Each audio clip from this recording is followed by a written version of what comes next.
Hello guides, আশা করি আপনারা সকালে ভালো আছেন। আমি আরএস। আজকে 23শে জুলাই, বৃহস্পতিবার। সেন্সেক্সের এক্সপায়ারি গেল।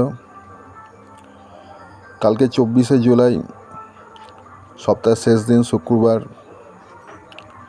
আসুন কালকে আমাদের মার্কেট কী ধরনের থাকতে পারে সেই বিষয়ে একটু আলোচনা করা যাক।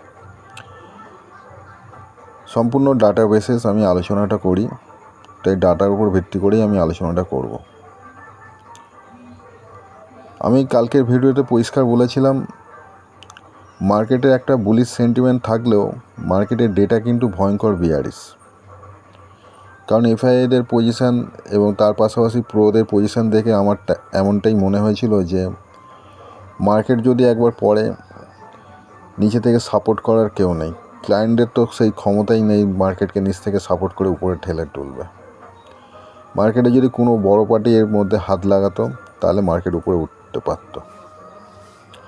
কিন্তু প্রোরাও কালকে যে ডেটা নিয়ে গিয়েছিল, পজিশান নিয়ে গেছিলো, সেটা আজকের জন্য বিয়ারিশ ছিল। তাই প্রোরা মার্কেটকে পুশ করেনি, তাই মার্কেট আর উপরে ওঠেনি। তাই গ্যাপ ডাউনের পর মার্কেট ধীরে ধীরে নিচের দিকেই নেমে গেছে। আজকের ডেটায় ক্লায়েন্টরা 1,67,000 কন্ট্রাক্ট ইন্ডেক্স ফিউচারে বাইং পজিশন হোল্ড করছে।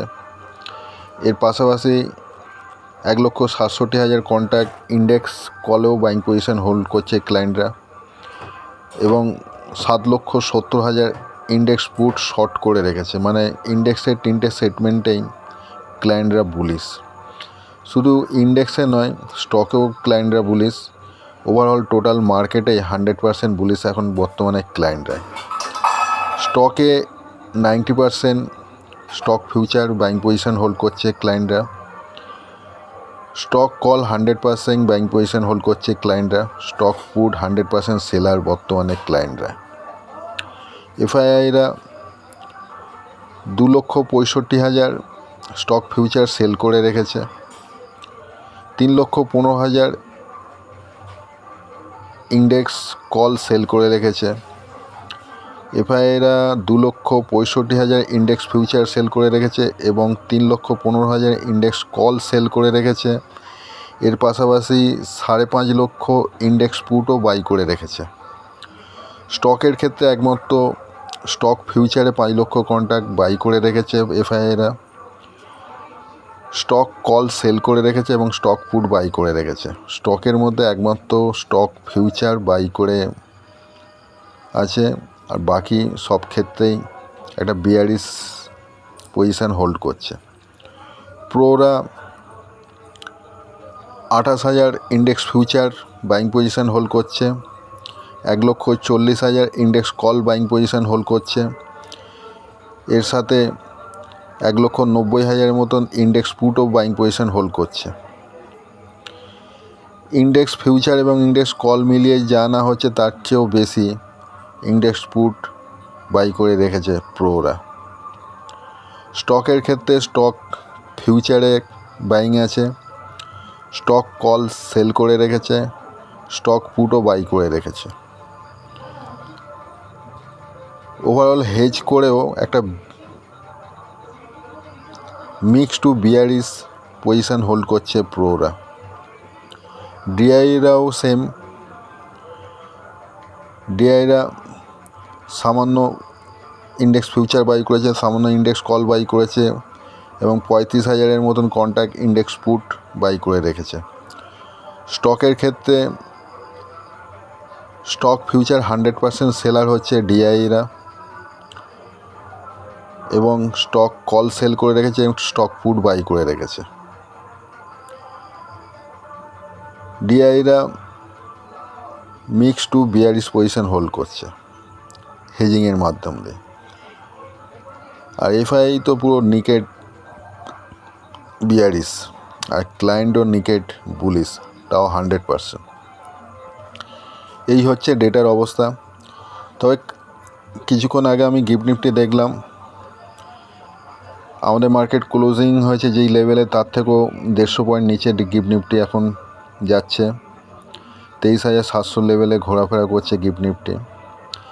এর থেকে পরিষ্কার অনুমান কালকেও একটা আমাদের মার্কেটে একটা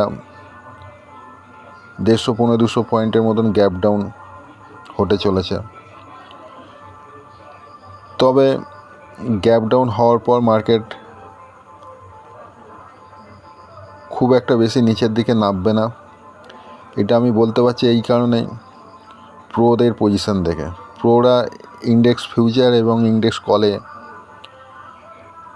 আজকে কিছুটা বাইং অ্যাড করেছে, তাই আজকে যেরকম ওরা মার্কেটে সাপোর্ট দেয়নি, কিন্তু কালকে ওরা মার্কেটে সাপোর্ট দেবে এবং মার্কেটকে একটা নিচের লেভেল থাকতে পুশ করে উপর দিকে নিয়ে যাবে। কালকে যদি মার্কেট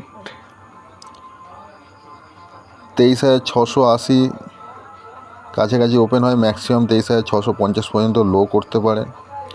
ওখান থাকতে মার্কেট ঘুরে 24,000-এর কাছাকাছি যেতে পারে বলে আমার অনুমান। 24,000 ক্রস করতে পারবে কি না সেটা এই মুহূর্তে বলা সম্ভব নয়, তবে মার্কেটকে একটা নিচের লেভেল থেকে প্রোরা পুশ করে উপর দিকে নিয়ে যাবে, এই ব্যাপারে আমি নিশ্চিত। আজকে এই পর্যন্তই ডাটা। এর পাশাপাশি আমি আমার প্রতিটা ভিডিওতেই আমি যেমনটা বলে থাকি যে আমি কোনো সেবি রেজিস্টার নই, তাই আমি আমার এই ভিডিওর মধ্যে যে বিষয় নিয়ে যা লেভেল নিয়ে আমি আলোচনা করে থাকি না কেন, তার উপর ভিত্তি করে দয়া করে আপনারা কোনো ট্রেড নেবেন না। সবচেয়ে ভালো হয় ট্রেড নেওয়ার আগে একজন সার্টিফাইড সেবি রেজিস্ট্রারের কাছ থেকে আলোচনা পরামর্শ করে নিয়ে ট্রেড নেবেন এবং সিস্টেমে সবসময় স্টপ লস ব্যবহার করবেন, নাহলে যে কোনো সময় একটা বড় ক্ষতি বা বড় লসের সম্ভাবনা রয়েছে। ভালো থাকবেন, ধন্যবাদ, জয় হিন্দ।